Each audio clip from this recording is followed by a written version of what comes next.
안녕하세요. 안식일이 있어 참 행복합니다.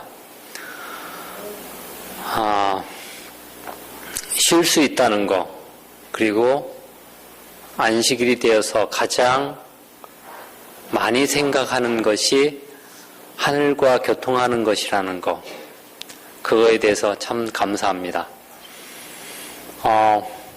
일주일 중에서 어느 시간이 가장 예수님을 더 많이 생각하십니까? 안식일일 겁니다. 그죠? 네. 그래서 더 행복한 안식일이 되시길 간절히 바라겠습니다. 우리 전신배 선생님 오신 거 환영합니다. 네. 오늘 말씀은 우리 요한복음 21장 있는 말씀을 보도록 하겠습니다. 우리 성경 다 같이 요한복음 21장 1절부터 17절에 있는 말씀을 보도록 하겠습니다. 제가 홀수절을 낭독하겠습니다. 우리 성도님들은 짝수절을 한마음으로 합쳐서 낭독해 주시면 감사하겠습니다. 21장 1절부터 17절까지입니다. 그 후에 예수께서 디베랴 바다에서 또 제자들에게 자기를 나타내셨으니 나타내신 일이 이러하니라.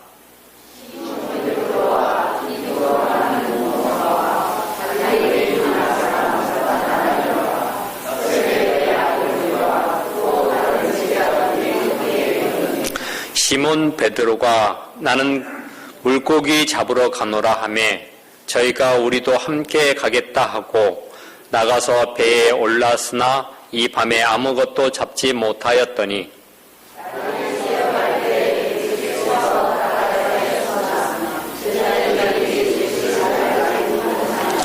예수께서 이르시되 얘들아 너희에게 고기가 있느냐 대답하되 없나이다.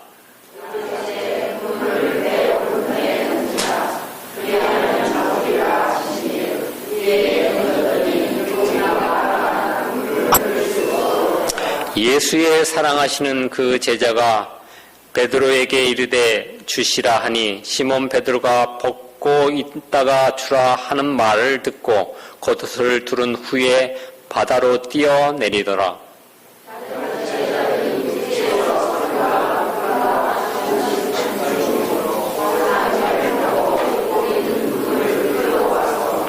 육지에 올라보니 숯불이 있는데 그 위에 생선이 놓였고 떡도 있더라.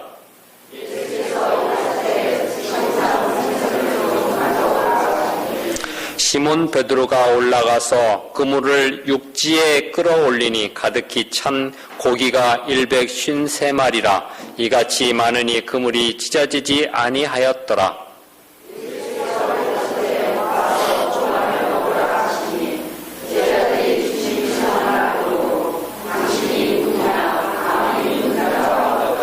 예수께서 가셔서 떡을 가져다가 저희에게 주시고 생선도 그와 같이 하시니라.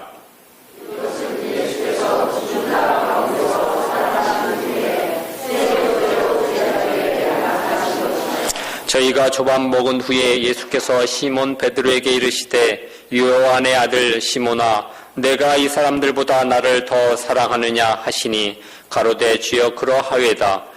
내가 주를 사랑하는 줄 주께서 아시나이다. 가라사대 내 어린 양을 먹이라 하시고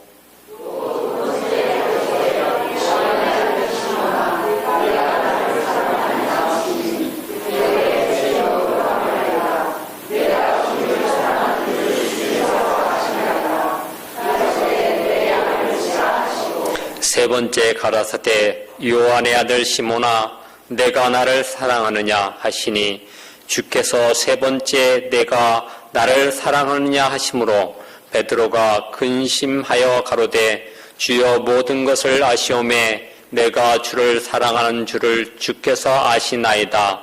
예수께서 가라사대 내 양을 먹이라. 아멘. 네, 오늘의 말씀은 갈릴리 바닷가에서 세 번째 부활하신 후에 세 번째 제자들과 만나시는 모습이 여기에 나오고 있습니다. 특별히 예수님께서는 하늘로 가시기 전 특별히 하셔야 될 일이 있었는데 그 중에 가장 큰 일 중에 한 가지는 베드로와의 만남을 갖고자 하셨던 것을 여기에서 볼 수가 있습니다. 예수님께서 이 땅에 오셔서 가장 중요하게 하셨던 일 중에 한 가지가 있는데 그것은 제자를 양육하는 일이었습니다. 제자들을 교육을 시켜서 그들로 하여금 복음 사업을 전하는 일을 하는 게 가장 중요한 일이었습니다. 그런데 예수님께서 제자들을 큰 부자로 아니면 인기 있는 사람으로 그렇게 만드시지 않은 이유가 무엇이 있었을까? 아마 제자들 중에서는 지난번 제가 말씀드렸던 유다와 같은 인물들도 있었고 여러 종류의 제자들이 있었는데 아마 유다처럼 탐심이 많은 제자들만 다 모여 있었다면 제자들을 양육하시는데 참 힘들으셨을 겁니다. 그러는데 예수님께서 제자들을 양육하시면서 겸손한 제자들, 참으로 예수님께서 이 땅을 떠나시고 나서 이 땅에서 주의 복음을 전할 만한 자들로 만들기 위해서 겸손한 제자들을 교육시키기 위해서 그들에게 인기 있는 제자, 그리고 부자인 제자, 그리고 많은 사람들로부터 추종받는 제자를 만드시지 않으시고 겸손한 제자를 만드셨습니다. 특별히 오늘 말씀 중에 우리가 여기 시몬 베드로가 나오는 것을 볼 수가 있습니다. 베드로가 나오는데 여기서 지금 몇 명이 지금 갈릴리 바닷가로 가신지 아십니까? 네, 7명의 숫자가 그곳에 지금 가고 있었습니다. 7명이라는 숫자가 특별히 제자 교육에서 7명 정도가 가장 적당하다는 제자를 이야기를 하고 있습니다. 최대는 한 12명까지를 얘기를 하고 있는데 가장 적당한 인원은 한 7명 정도, 6에서 7명 정도가 가장 적당한 인원들입니다.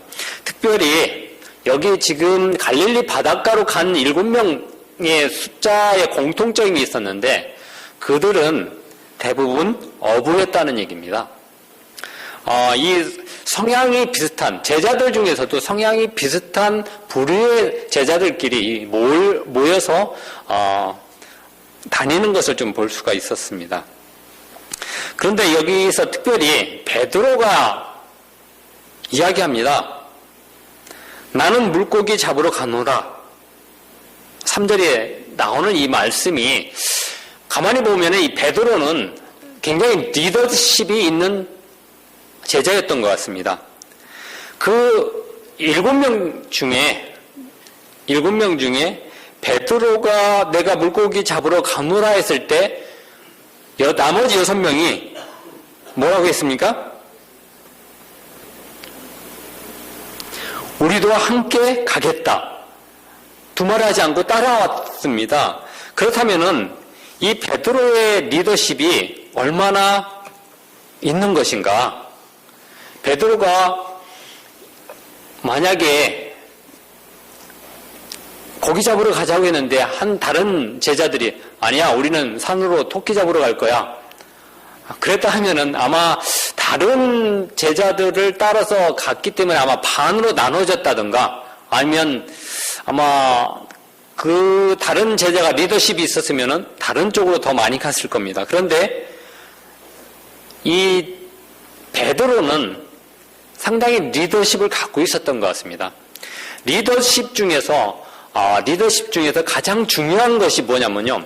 이 사람을 움직이는 능력입니다. 예, 사람을 움직이는 능력.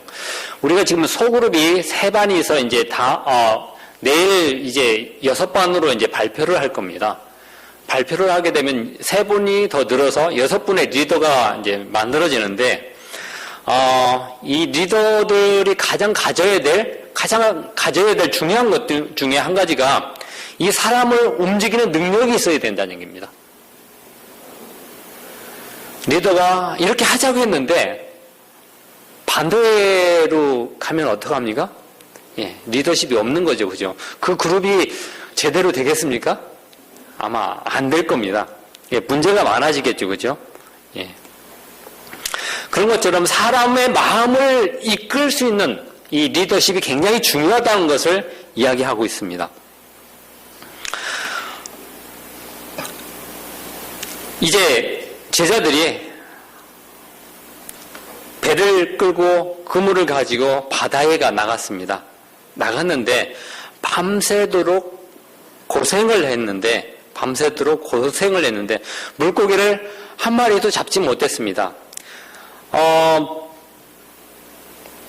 그동안 예수님을 쫓아다니면서 아마 고기 잡는 법을 잊어버렸나요? 아마 그러지는 않았을 겁니다. 그렇지만 그들이 밤새도록 했던 그 수고가 헛된 걸로 돌아오게 됐습니다. 저녁 때부터 바다에 가서 그무질을 했는데 한 마리도 잡지 못했는 거. 그런데 그때에 날이 새을 때까지 잡지 못할 때까지 그곳에 누가 계셨습니까? 우리가 있지 않습니까? 어떤 일을 실패할 때 우리가 하나님께 간절히 기도하고 어떤 일을 할 때에 실패할 때도 예수님께서는 나와 함께 계십니다. 나의 곁에 지켜보고 계십니다. 베드로와 제자들이 실패할 때도 예수님께서는 바닷가에 서서 그들의 하는 일들을 보고 계셨습니다. 시대의 소망에 이 모든 시간 동안 외로이 바닷가에 서서 그들을 지켜보는 한 목격자가 있었으나 그분은 눈에 보이지 않았다.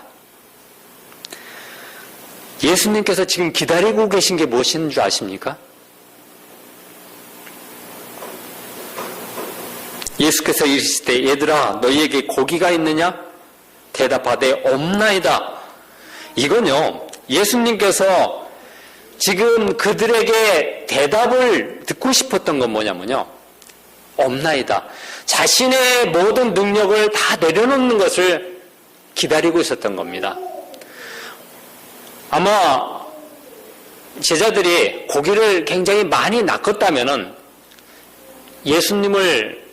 예수님께서 옆에서 지켜보고 계시는 거, 예수님의 능력, 그 전에 바닷가에서 예수님께서 고기를 잡게 하셨던 그물이 찢어지도록 다른 배가 와서 그 고기를 걷어갈 정도로 많이 고기를 잡았던 3년 전의 경험을 아마 이 제자들은 생각하고 있었을 겁니다. 고기가 하나도 잡히지 않을 때 3년 전에 예수님께서 능력으로 그렇게 많은 고기를 잡게 했던 그때를 기억하고 있었을 겁니다.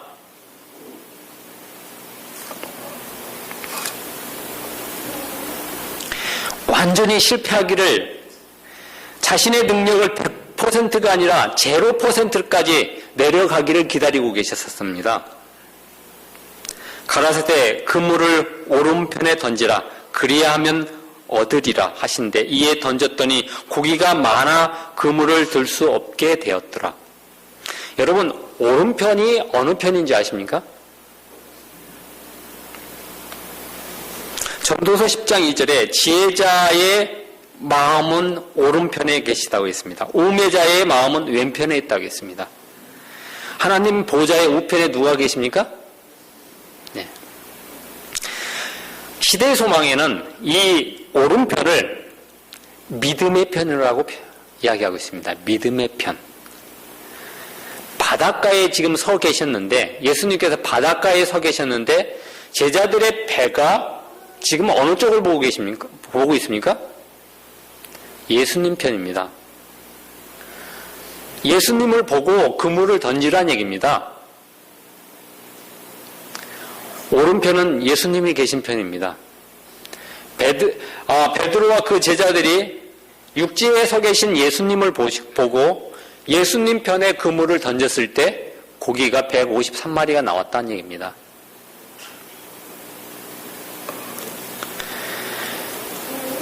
예수님께서 예수님의 능력을 얻고자 하는 자들은 예수님 편에 그물을 던지시기 바랍니다. 우리가 지금 제자가 세 그룹이 만들어지고 이제 6그룹의 소그룹이 만들어졌을 때 예수님께서는 우리한테 물으십니다. 고기가 있느냐? 뭐라고 대답하시겠습니까? 여기대로 대답하시기 바랍니다. 없나이다. 네. 그러면 어느 편에, 오른편에 던지라고 하시면 던지겠습니까? 네, 그 편이 예수님 편입니다. 믿음의 편입니다. 믿음을 가지고 던지라는 얘기입니다. 윌리라는 한 청년이 있었습니다.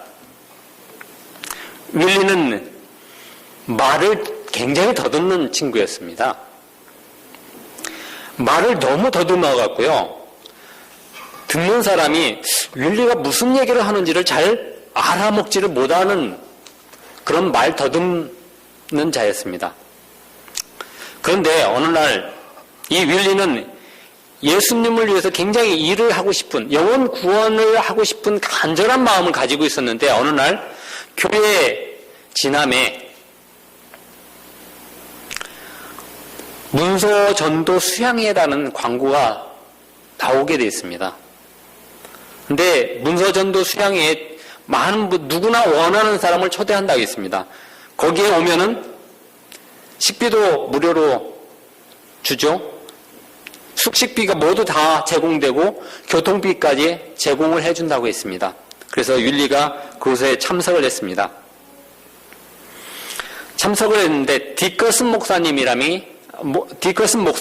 분이 이 윌리반을 이제 맡게 됐습니다.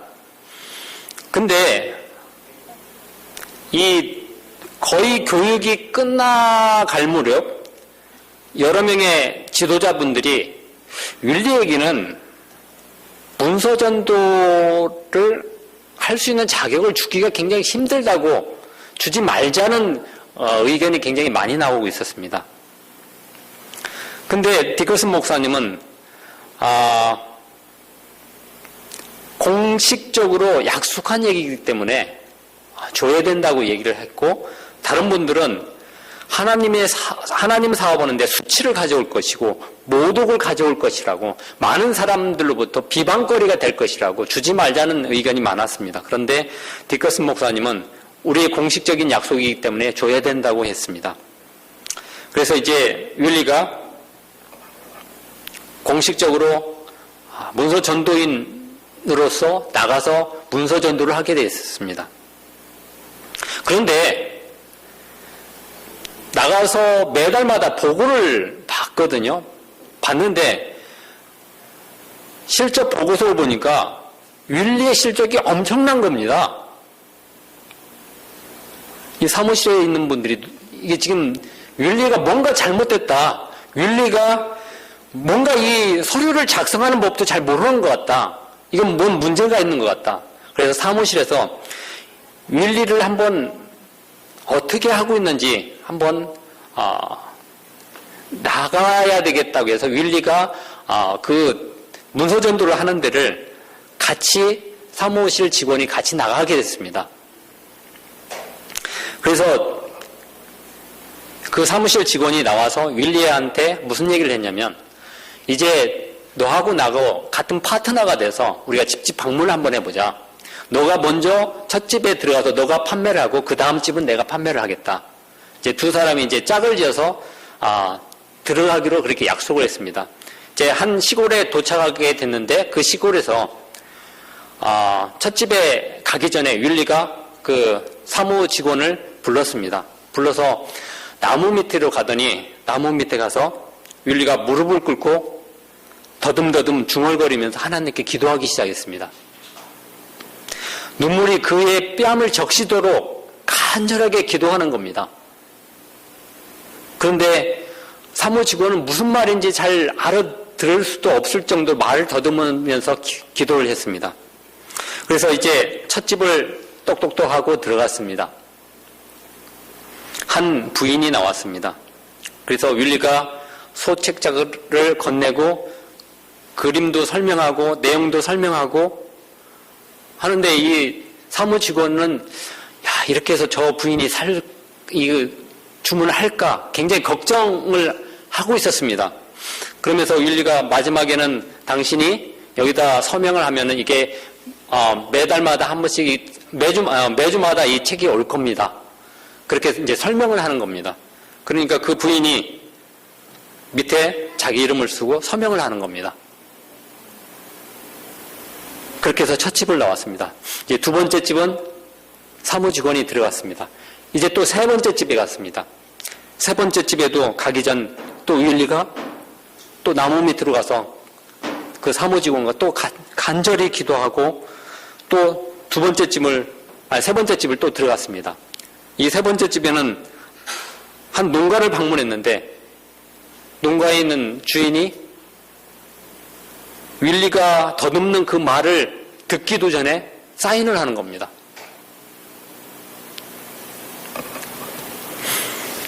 이러한 놀라운 일들이 윌리에게 일어나기 시작했는데 그 후 1년 뒤의 일입니다.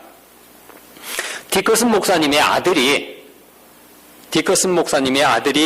침례 받을 준비를 하고 있는 한 청년을 만나게 됐습니다. 한 청년을 만나게 됐는데 이 청년에게 이 아들이 디커슨 목사님의 아들이 궁금해서 어떻게 돼서 이렇게 침례를 받게 됐느냐 물어보니까 나는 윌리라는 사람에게 책을 한 권 사게 됐는데 그 책을 읽고 나서 내가 교회에 나오게 됐다는 얘기를 하는 것입니다. 그래서 이 목사님의 아들이 다시 물었는데 어떻게 그 책을 좀 말 더듬는 윌리라는 청년한테 사게 됐느냐 자꾸 캐물으니까 본인이 그 책을 안 사면 안 될 것 같은 마음이 자꾸 들더란 얘기입니다. 이건 뭐냐면요. 윌리가 그 집을 방문하기 전에 그렇게 간절히 기도해서 그 집을 방문하기 전에 미리 성령이 그 집안에 임하셔서 그 사람들을 미리 감동을 시켰던 겁니다. 그래서 윌리가 말을 더듬는 거 무슨 말인지 잘 듣지 못하지만 그들은 성령의 음성을 듣고 그렇게 윌리가 수많은 전도책자를 전달하게 됐던 이건 실제로 있었던 미국에서 있었던 일을 이야기를 하고 있습니다. 부지와 선지자 하권 213쪽에 이런 말씀이 있습니다. 주께서는 자신들의 부족함을 가장 절실히 느끼고 당신을 저희 지도자여 힘의 근원으로 의지할 자들을 통하여 가장 효과적으로 일하실 수 있으시다. 주께서는 그들의 연약함에 당신의 능력을 연합하심으로 그들을 강하게 하시고 그들의 무지에 당신의 지혜를 결합하심으로 그들을 지혜롭게 하실 것이다. 우리는 자주 우리의 힘과 하나님의 힘을 연합시키기를 원합니다. 우리의 힘과 하나님의 힘을. 그러나 하나님께서는 그걸 원하시지 않으십니다. 우리의 무가치함을 하나님의 힘에 의지하기를 원하신다는 얘기입니다. 우리의 지혜를 하나님의 지혜와 연합하기를 우리는 원하고 있습니다. 그러나 하나님께서는 우리의 무지함에 하나님의 지혜를 연합하는 것을 원하신다는 얘기입니다.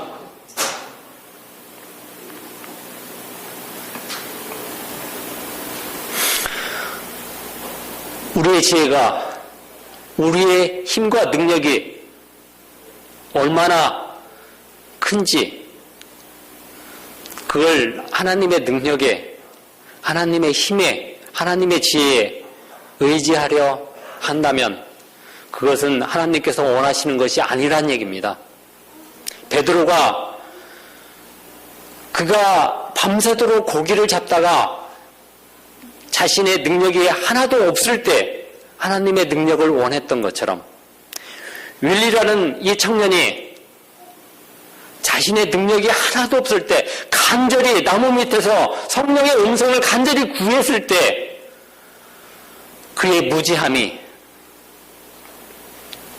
그의 아무런 힘이 없는 능력이 하나님의 능력과 연합될 때 그것은 엄청난 힘을 발휘한다는 사실을 기억하시기를 간절히 바라겠습니다. 각 시대의 대쟁투 623쪽에 우리의 귀하신 구주께서는 우리의 자신의 당신께 연합시키도록 초청하시되 우리의 연약함을 당신의 능력에, 우리의 무지를 당신의 지혜에, 우리의 무가치함을 당신의 공로에 연합시키기를 간청하신다고 말씀하시고 있습니다. 여러분, 액자가 걸리는 걸 아십시오? 액자. 액자 뒤에 뭐가 박혀 있습니까? 못이 박혀 있습니다. 그죠? 우리는 못이 되어야 됩니다. 우리 자신을 드러내지 않고 그 액자, 예수님의 액자를 걸어놓을 수 있는 우리의 자신의 모습이 되라는 얘기입니다. 우리가 밖으로 나오는 것이 아니라 감춰져서 우리가 예수님의 액자를 걸어놓을 수 있는 그런 사람이 되라는 얘기입니다. 우리는 잘 알듯이 베드로의 성격이 어떤 사람인지는 우리는 잘 알고 있습니다. 베드로는 늘 지각 없이 순간적인 충동에 따라서 말을 하곤 했고, 또한 그는 항상 다른 사람의 일을 바로 잡으려고 했으며, 그는 자기 자신이나 자기가 말하려고 하는 것을 분명하게 이해하지 못하면서 자기 생각을 표시하려 했던 베드로입니다.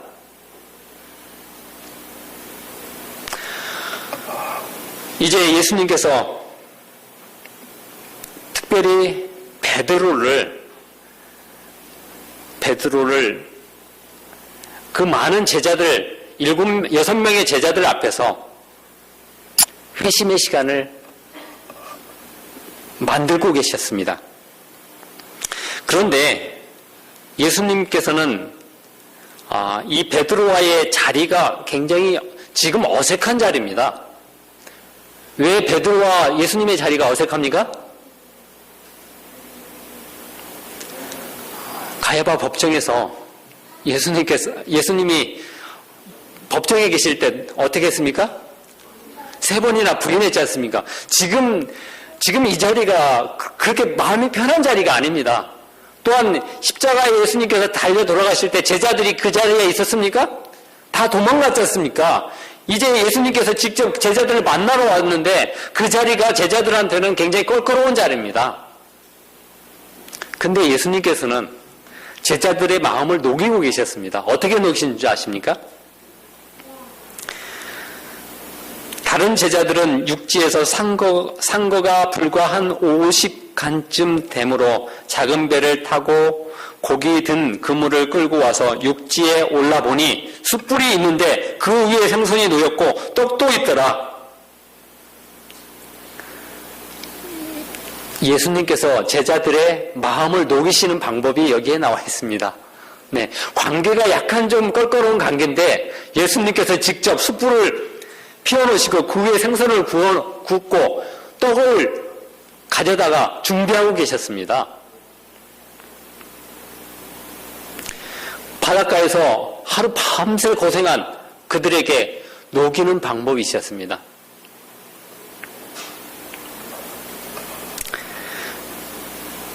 이제 예수님께서 베드로에게 질문을 합니다. 내가 나를 사랑하느냐?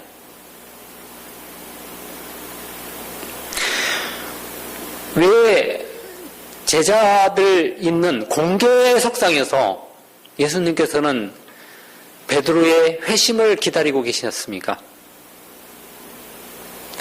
베드로가 가야바 법정에서 많은 사람들 앞에서 공식적으로 예수님을 부인했습니다. 이제 공식적으로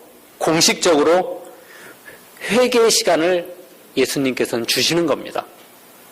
우리가 은밀한 죄가 있다면 그 은밀한 죄는 예수님과 은밀하게 회심을 하시면 되십니다. 그러나 공식적으로 많은 사람들 앞에서 죄를 지었으면 회심 또한 많은 사람들 앞에서 회개의 시간을 가져야 된다는 얘기입니다.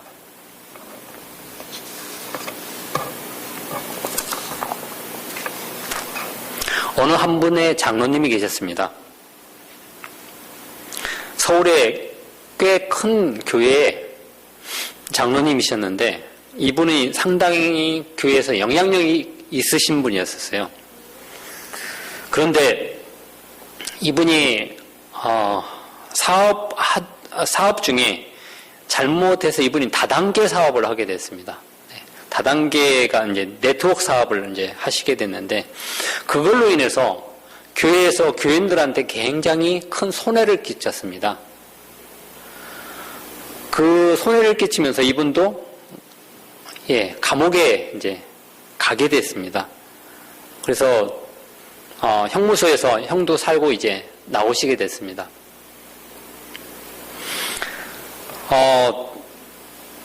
그리고 나서 이분이 이제 교회에 나오시게 됐는데, 교회에 나오면은 이제 어떻게 됩니까? 사람들로부터, 교인들부터 손가락질을 당하고, 좀 수군거리고, 좀 안 좋은 소리를 많이 듣지 않습니까? 그죠? 그런데 이분이 이제, 물론 장로직에서도 다 쫓겨났습니다. 모든 직분에서 다 쫓겨났습니다. 이 장로님은 불평하지 않으셨어요. 이제 교회에서 가장 하기 힘든 일부터, 그리고 남들이 잘 하지 않는 일, 그 일부터 시작하기 시작했습니다. 누가 볼까봐 교회에서 자질구레한 일만 찾아서 일을 하게 됐습니다. 그렇게 한 5년 정도의 소리 없이 봉사하시던 이 장로님이 드디어 많은 교인들로부터 인정을 이제 받게 되었던 것입니다. 그래서 성도님들로부터 이제 장로직의 어떤 복직을 원하셨고, 또한 목사님도 간곡하게 복직을 원하셨는데, 이분은 또 굳고 사양하시면서 못 하시겠다고 계속 물리셨었습니다. 근데 워낙 많은 사람들이 교회에서 부탁을 하는 바람에 이제 새로 장로 안수를 받으시면서 정말 감사의 눈물로 다시 장로 일을 하시면서 지금도 훌륭하게 교회에서 봉사를 하고 계신 그런 분이 계십니다.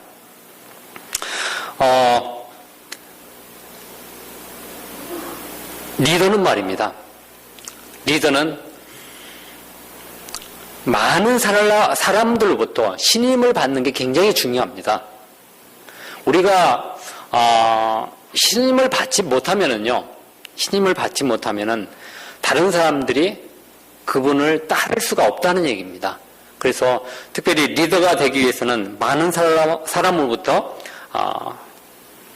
신임을 받는 그런 분이 리더가 되어야 된다는 것을 이야기하고 있습니다. 시대의 소망에 이런 말씀이 있습니다. 베드로는 그리스도를 모욕했으며 그의 형제들의 불신을 일으켰다. 그들은 베드로가 전에 저희 중에서 가졌던 그 같은 지위를 차지하도록 용납되지 못하리라고 생각했다. 그 자신도 그가 가졌던 신임을 잊어버렸다고 생각했다. 그가 사도의 직분을 다시 받도록 부르심을 받기 전에 베드로는 모든 형제들 앞에서 그가 회개한 증거를 보여야만 하였다. 그렇게 하지 않으면 회개했다 할지라도 그의 죄는 그리스도의 사도로서의 감화를 소멸할 것이다. 구주께서는 베드로가 그의 형제들의 신임을 회복하고 될 수 있는 대로 빨리 그가 복음에 끼쳤던 모욕을 제거할 수 있는 기회를 그에게 주셨다. 베드로의 재신임. 이제 베드로는 사도로서 그의 직분을 해야 될 사명을 받게 되는 겁니다. 예수님께서 특별히 이 제자들 중에서 베드로를 만나시기 위해서 하늘로 승천하시기 전에 베드로가 앞으로 큰 일을 해야 될 사람이기 때문에 그의 회심을 받고 싶으셨던 겁니다. 또한 그걸 회심을 시켜줘야만 베드로가 일을 할 수 있는 재신임을 받고 일을 할 수 있는 기회가 된다는 얘기입니다. 그래서 직접 예수님께서 베드로의 마음을 녹이시고 3번이나 내가 나를 사랑하느냐, 그의 진정한 회심이 있는 그런 시간을 보게 됩니다.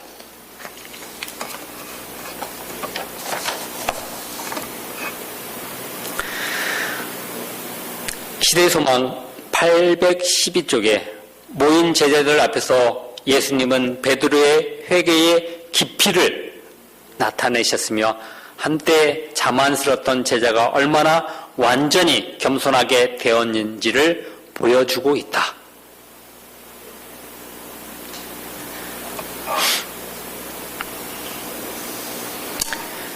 여러분, 평신도 사역이 얼마나 중요한지 아십니까? 우리나라에 우리 재림교회가 들어오면서 특별히 목회자가 없을 때에 가장 교회가 활발하게 활동하였으며 가장 성장이 많이 한 때가 바로 그때였습니다. 그때는 평신도가 주도가 되어서 교회 일을 하였으며 복음 사업을 하였던 것을 기억합니다. 우리가 이제 소그룹을 진행하면서 우리가 해야 될 일들이 있습니다. 이제 각 소그룹이 6반의 소그룹이 진행되면서 각 소그룹들이 해야 될 일들이 있다는 얘기입니다. 그 일을 목사님이 하시는 것이 아닙니다. 소그룹의 리더를 중심으로 해서 각 그룹들이 이제 복음을 들고 주의 말씀을 전하는 일을 사명을 가지고 일을 한다면은 베드로가 그가 회심하고 돌아와서 다시 주의 말씀을 전했던 것처럼 우리도 그물이 찢어질 정도로 153마리의 고기를 낚았던 것처럼 우리 주위에 있는 많은 영혼들을 구원할 수 있는 준비가 될 것입니다. 이제 우리는 해야 될 일들이 있습니다.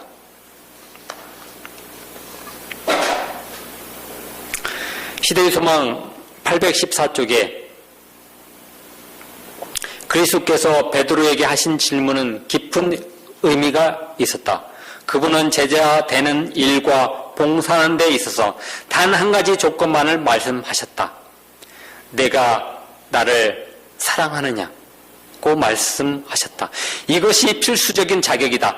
비록 베드로가 다른 모든 것을 소유했다 할지라도 그리스도에 대한 사랑이 없었다면 그는 주의 양떼를 돌볼 충분한 목자가 될 수 없을 것이다. 이제 우리가 해야 될 것은 평신도로서 주님의 말씀을 전하는 자로서 가져야 될 한 가지, 내가 나를 사랑하느냐. 이것은 우리가 예수 그리스도를 사랑하는 것, 그 마음 한 가지만 있다면은 우리는 베드로처럼 훌륭한 주의 양들을 먹일 자격을 갖게 된다는 얘기입니다.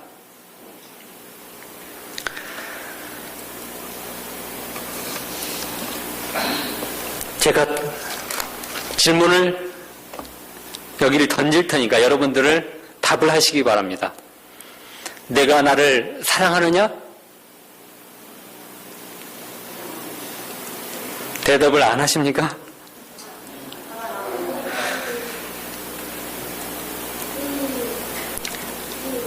예수님이 우리한테 이 묻고 있는 질문을 우리들도 하시기 바랍니다. 내가 주님을 사랑한다고 하실 수 있는 그러한 간절한 마음을 가지고 소그룹에 임하신다면 우리들도 예수님의 제자들처럼 그물이 찢어지도록 우리의 각 소그룹이 발전할 것입니다. 2014년도 우리가 좀 더 발전하는 성남중앙교회 소그룹이 될 것을 저는 확신합니다. 이제 주님께서 준비하셨던, 주님께서 우리를 보내셨던, 우리들에게 주셨던 그 제자의 소명을, 사명을 가지고 2014년도에 주의 말씀에, 주의 부르심에 내가 나를 사랑하느냐는 그 질문에 우리 모두가 답할 수 있는 우리 모두가 되시길 간절히 바라면서 말씀을 마치겠습니다.